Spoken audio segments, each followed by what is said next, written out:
Video games. A lot of them happened in 2018. I want to talk about some.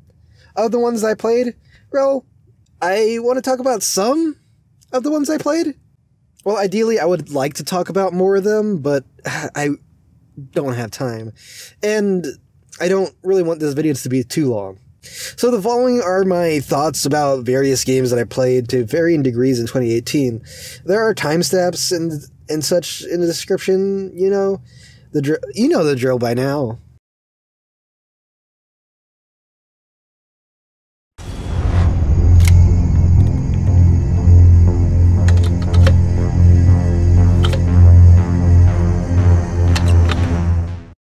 Dusk was the very first game that I played at the very first QuakeCon I went to back in 2016. The first game that I encountered set the bar really high for me. It's this game called Dusk.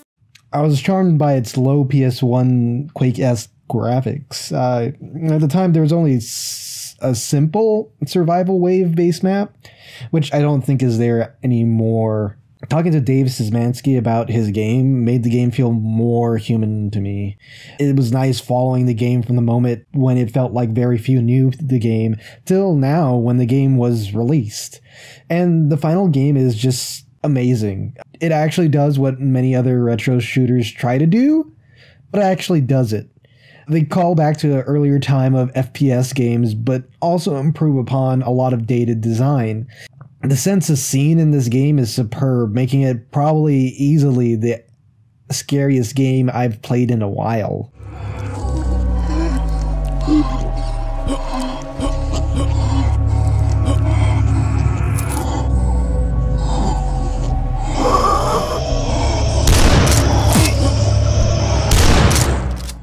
Easily one of the best experiences I've had all year. If you want an exhilarating FPS game with fantastic level design, I highly recommend this one. You get in 3 episodes, just like in the old school first-person shooter type games. You're getting a multiplayer, which is pretty great, and an amazing soundtrack. So I highly recommend this, all for $20. So I mean, this is pretty much a steal. It's easily one of the best games of 2018, so totally check it out.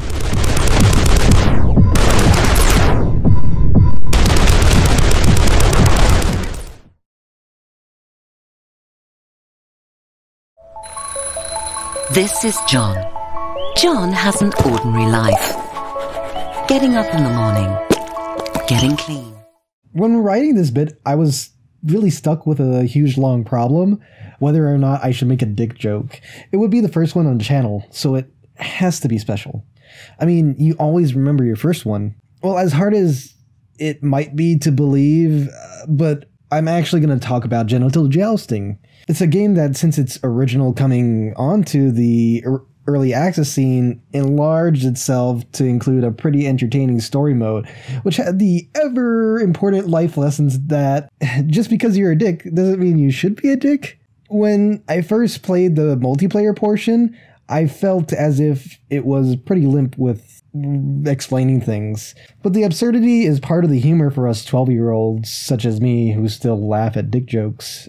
It's definitely a game that grew for me in my enjoyment, and especially with the story mode. And he does, well, dick things.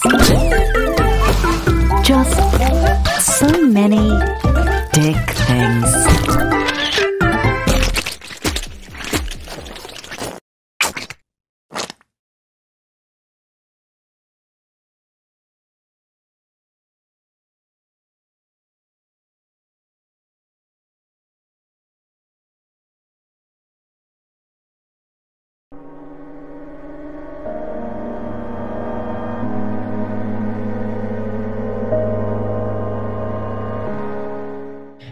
Last year's Mike Bithell microgame Subsurface Circular was a pretty good genre piece.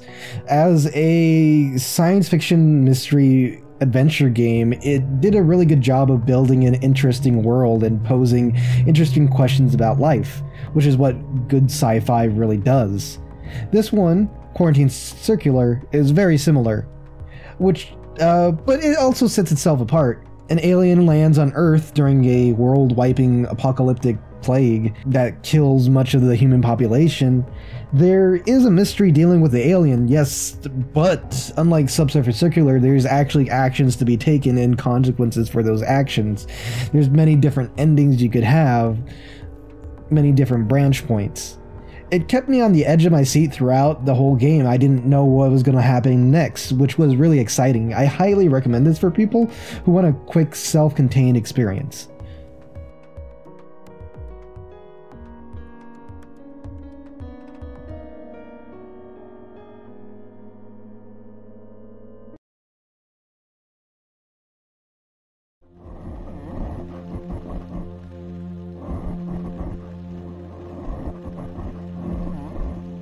Wake Up is a very short and small itch.io horror game. What attracted me to it was seeing a gif of the character that looks like Dale Cooper walking into the Red Room.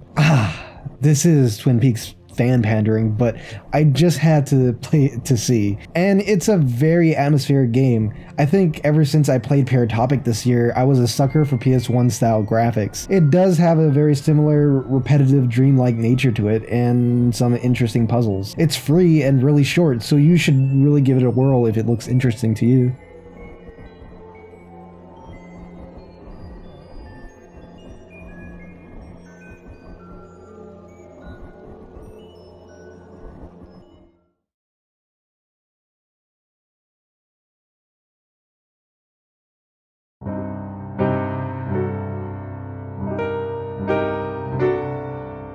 I don't know if there was a game that filled me full of childish glee and wonder than this game.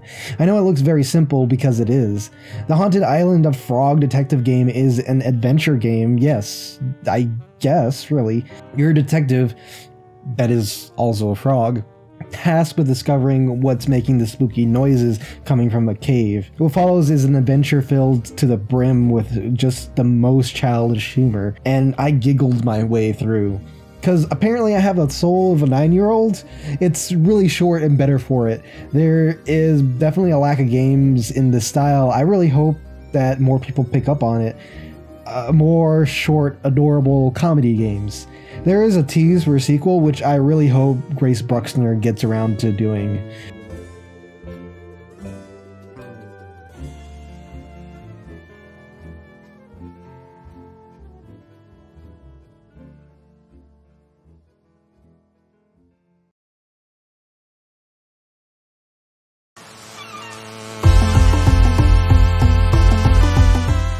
Minit is basically the Legend of Zelda, but you die every 60 seconds. Since you have such a small lifespan, you start to make microtasks for each life. It was really relaxing to have just small steps that weren't too challenging to complete. In a year with several huge open world RPGs that I really didn't get to try out, this was a really stress-free for me. I highly recommend for people who want to play something quick and breezy for 2 to 3 hours.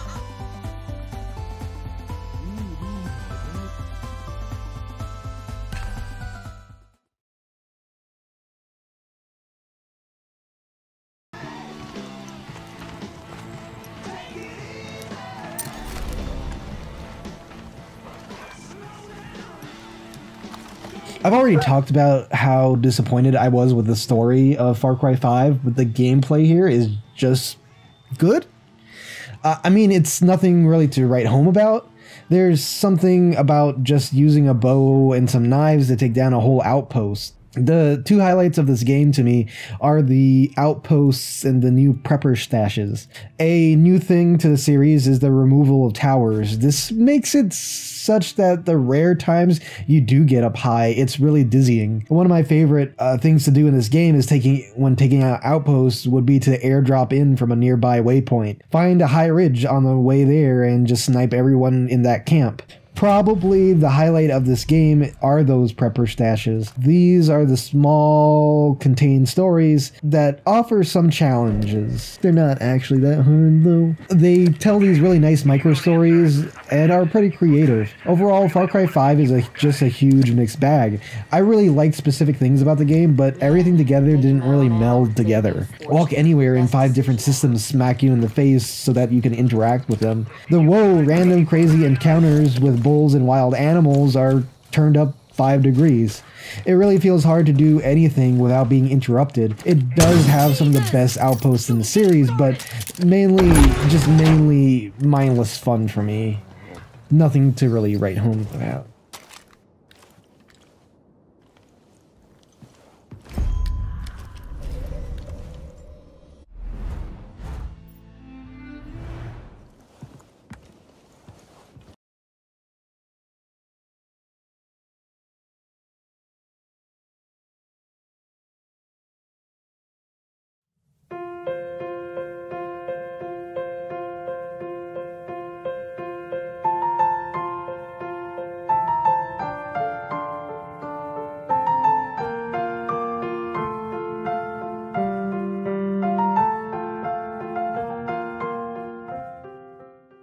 Florence is one of those games that should be a phone game.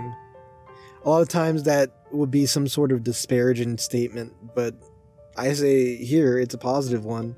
Florence uses a phone's touch capabilities to tell the story of falling in love, but also breaking up. The minigames that you play aren't complicated, and they're not supposed to. They're supposed to evoke a feeling. I think one of the most effective ones are the dialogue ones. At first it's very awkward, but then you get used to it, and it becomes very easy. Then during the breakup, it becomes really hard to make the pieces fit together.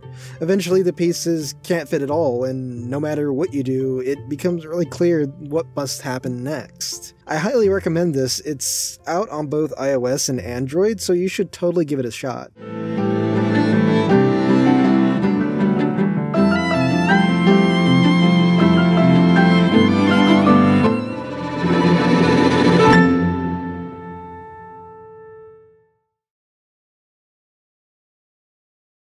You Are Jeff Bezos is probably the most aggravating game I've played in 2018. Not because of its frustrating controls. It doesn't. No, it's actually a pretty simple Twine game on itch.io that you can play for free. One morning you wake up to find that you're Jeff Bezos. Great, right? Well, if you're me, you'd be really disgusted with yourself and want to spend your vast wealth, which is what you do in this game. The game gives you lots of things that you could spend your wealth on to help better society. For example, it only costs $55 million to fix Flint's water crisis, which should have been fixed ages ago. Even though Bezos is probably going to be worth a lot less now, the game really puts into perspective how easily the world's most wealthy can fix a lot of social issues just by throwing a lot of money at it and not actually doing any actual work, you know? Just money. Oh, God. Wow.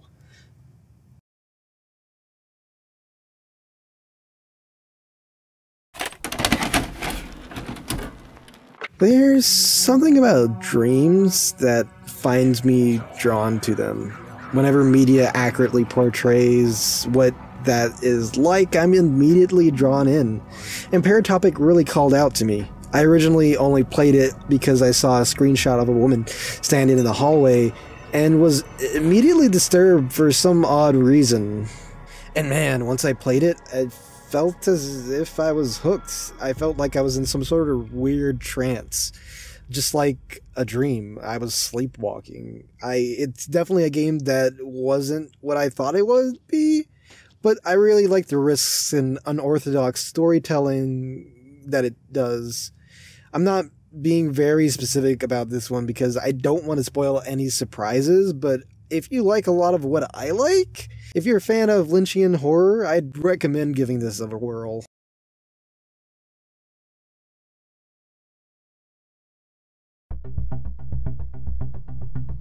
Berlin, 2089. The Cold War never ended. The wall still stands. But in the end, all walls must fall. I actually forgot all about this game until I was looking at a list of games that came out in 2018. All Walls Must Fall is a game that I played way back in late 2017 when it released in 2017 in early access. I was really hoping that this game would scratch that turn-based strategy game itch that I have, but for some reason it didn't. The game is this roguelike-ish turn-based strategy game with some Deus Ex-y influences. It really should be more up my alley, but all of these ideas don't really amount to much. I haven't been able to complete a successful campaign, but I don't feel really compelled to. The levels do feel very same-ish. It was a really good idea. I like the whole beat-based turn system, but I don't make many strategic decisions with this. Definitely not one of the best strategy games on the list.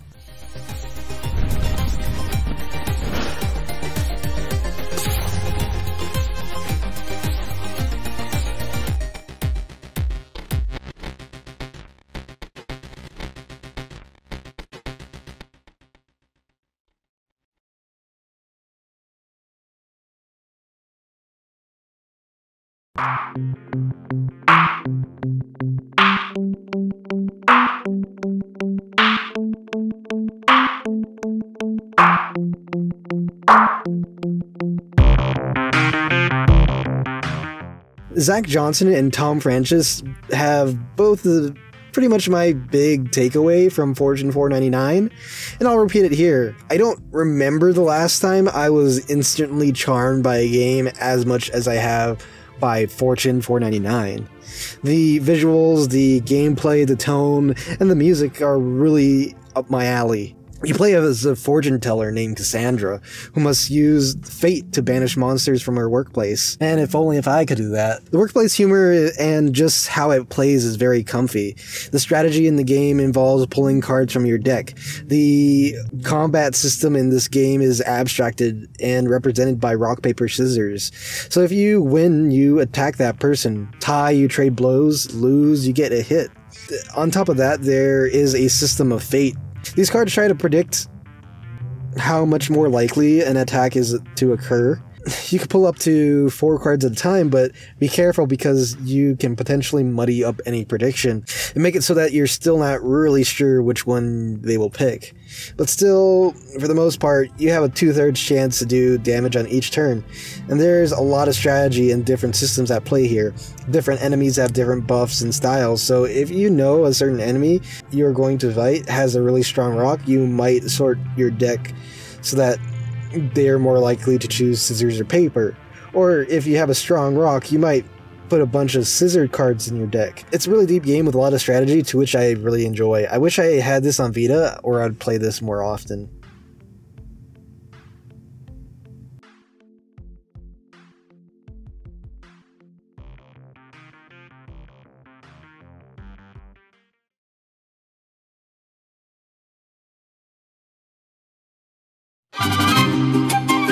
Guacamelee is probably my second favorite Metroidvania.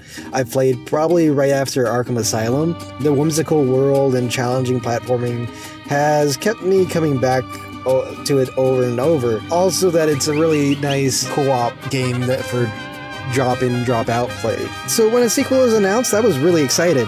Is it cultural appropriation? Yeah. Does it mean it shouldn't exist? Well, not really. It's a really complicated topic, and it's not really for the scope of this video, but I really like the additional systems, and it's just more Guacamelee, and I just love being in this world, so yes, please. Also, a lot of the video game references are pretty funny, too.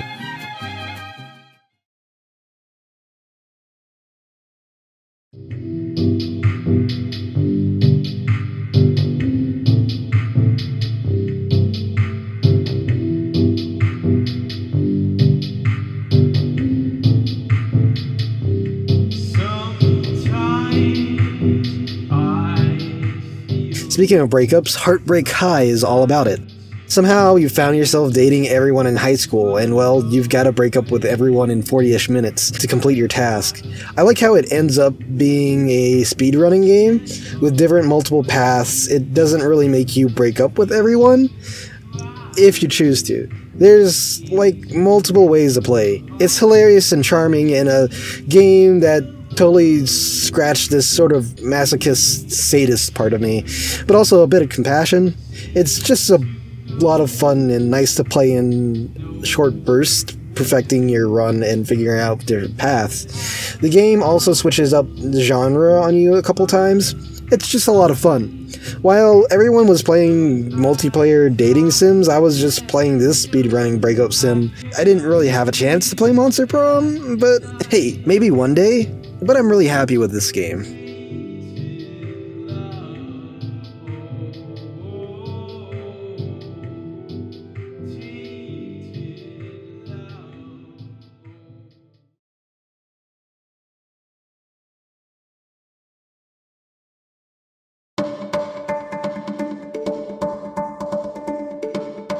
I think I hit this very zen moment with Into the Breach. In recording footage for this video, I got my first perfect game and was able to move onto a different island. I really liked the game before this, but man, it just really started clicking for me. Into the Breach is a new turn-based strategy game with robots from the FTL devs. Unfortunately, FTL felt a bit too randomized for me, but man, Into the Breach,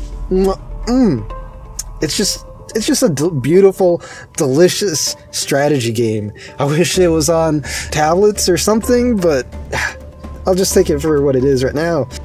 Every time someone takes damage or something bad happens, I feel like it's my fault and not some bad RNG. It might be right up next to XCOM for me in terms of strategy games. It's just really beautiful when you use your units together to pull off an impossible seeming defense. Full of nail-biting action, it's just a very sponge game. Just play it, really.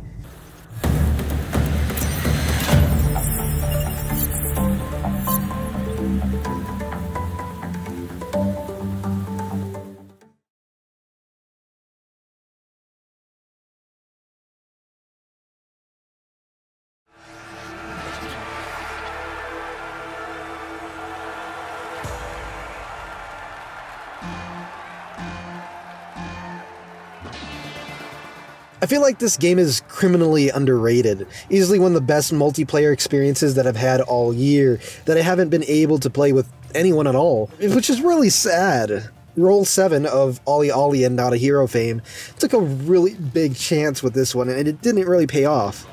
And I didn't even know this game existed! I was just going through my Steam library looking at games that I got from 2018, and boom, there it was. I installed it and played it on a whim, and had a blast. Basically, you run around touching these nodes that create these laser walls.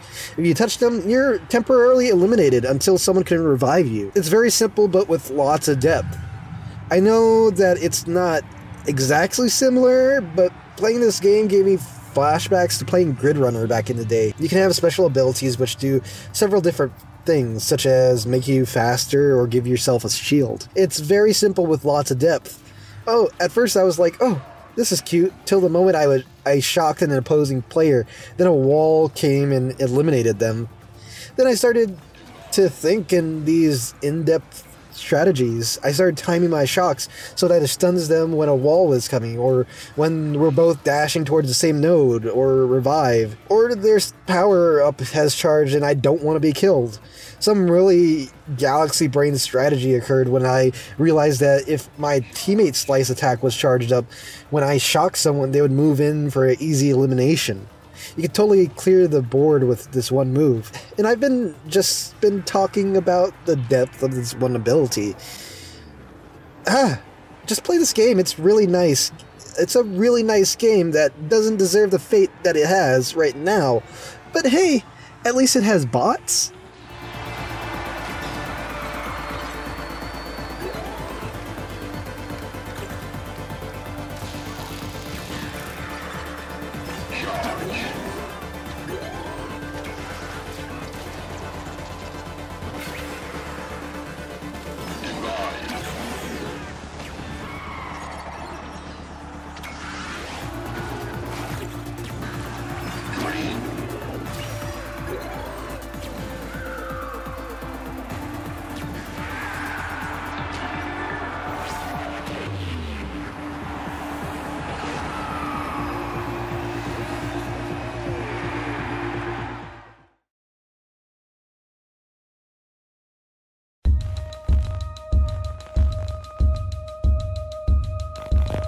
One of my favorite games of 2017 was a game called Stories Untold, and Outpost 9 gave me a lot of the same vibes that the first episode of Stories Untold gave me, albeit over a longer period of time in actual fail states. I didn't get really far with this one, but this game has a really good sense of scene, even though most of the stuff you do see is through text. Trying to hide from a monster that you only know is coming towards you because the motion sensor you have is beeping ever so faster is probably one of the tensest experiences I've had. I'll definitely be finishing this up later, but I really want people to give this a try.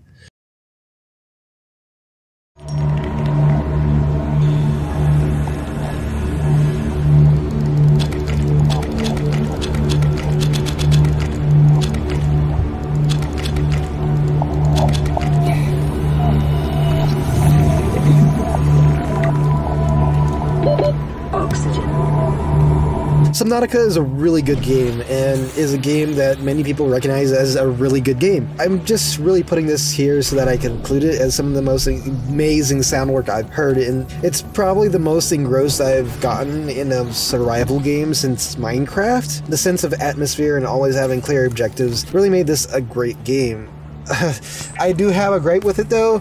You have to manually save, and I totally forgot, and yeah, I lost almost 3 hours worth of progress once, which made me put a hamper in me playing it, but maybe I'll finish it up one day. 2018 carried on 2017's hot new trend of the Battle Royale.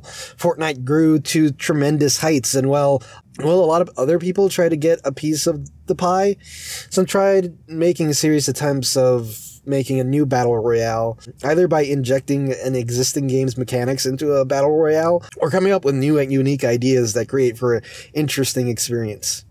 Others just made a really silly Battle Royale. We'll talk about both. Totally accurate Battle Royale turns out to not be very accurate. Well, it's from the Totally Accurate Battle Simulator people. The game is just a complete goof fest.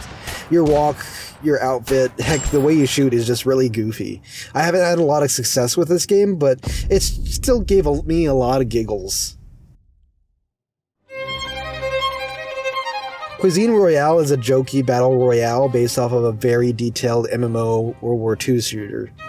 It is a typical battle royale with World War II weapons in high-fidelity European environments. What sets it apart, really, is the armor being culinary-based. Actually, since they are pots and pans, the more armor you wear, the louder you are with all that clanging. The game felt very okay to me up to the point when I was traveling through a trench and I heard someone clanging their way through a nearby field, which allowed me to pop my head out knowing exactly where they are and getting a really nice kill. It's very goofy still, not as much as Totally Accurate Battle Royale, but still a curiosity. A nice curiosity, I bet.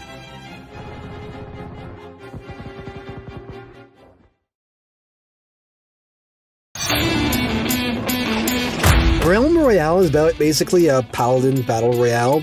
It has a class system and some interesting mechanics with forges and stuff, making new weapons and such. I really like how this one, you can get downed and then become a cute little chicken, and if you survive for long enough, you can come back. It really makes for nice and exciting chases. I didn't really play it as much as the other Battle Royales in this, but it was definitely interesting.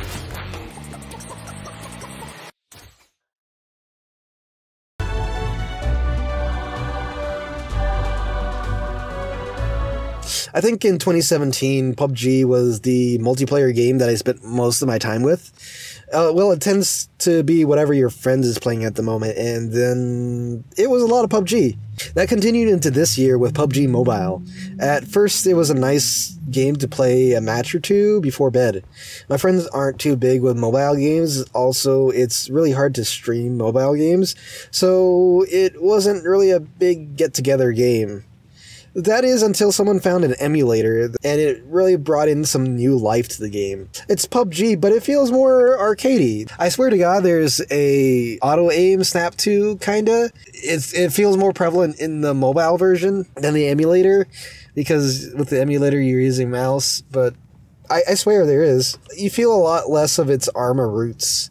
And there's a lot of bots and such as people try to grind it. It feels a lot easier, more casual, but you can still get really into it. There's a lot of daily challenges and different rewards for doing things that makes it more rewarding to play daily. I do feel as if it's easier for me, so yeah. I might prefer it to regular PUBG, but they definitely scratch different itches for me.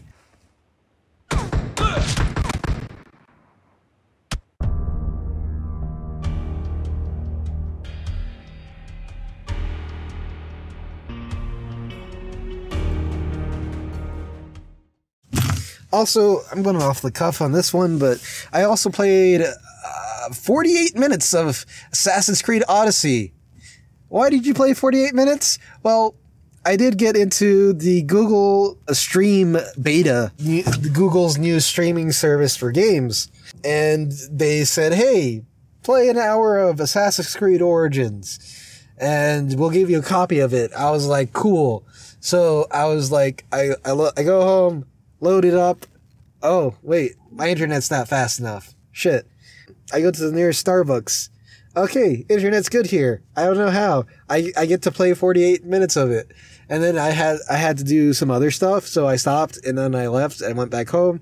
And then I tried to come back the next week to do it, but apparently the internet wasn't fast enough still. You need to have 15 megabytes per second. And, like, I don't think I've ever had 15 megabytes per second internet. And so it made it really prohibitive. But what I played of it was really nice. It continues my trend of only playing an hour of a lot of Assassin's Creed games. I played like the first hour of 2 and the 4th game, and that's it. A lot of people compare this to Witcher 3. Yeah, those comparisons are going to be there. They have this system where now they won't put down a waypoint for things. You only get a waypoint if you figure out where that thing is, and people give you like detailed directions. Oh, go down the street and take a left at this road. You'll get to so-and-so's house. And I like that. It's a but I could totally see where a waypoint will be more convenient. But, you know, this game is Assassin's Creed Odyssey. You're supposed to feel like you're going on an adventure. And I think the game's very pretty. A thing that goes not well talked about on this one is that the cast is predominantly, I think it's mostly maybe all of it. It's all a Greek cast, and that's really nice to see that all these Greek actors get to portray themselves, you know? Get to portray Greek people, you know. It's not really a demographic that gets talked about a lot. It's not a little thing that people talked about when talking about this game. There's actually dialogue choices in this. I haven't seen where that's lit up. There's only one quest where I could see, oh, this is where this quest could have branched, but, you know, player choice, you know, allowing players to be what kind of character you want to be is really interesting. Also, the mercenary system, they pretty much ripped off the Shadow of Mordor Nemesis system. It looks promising. I don't know. I haven't had to encounter it yet, but hopefully I'll be able to buy the game in the future and play it. But not right now. I don't have time. It might be a future retrospective. Who knows? When I run out of games to retrospect. I don't know. So that's all the games that I want to talk about. I did cut a couple out because of time, and well, I didn't really have much to say about them. But, hey, hope you like this. The article I'm writing with this is basically this, but with film. Woo, for avoiding copyright strikes. Anyways, I hope everyone has a nice, safe day. I'll see you around the internet, partner.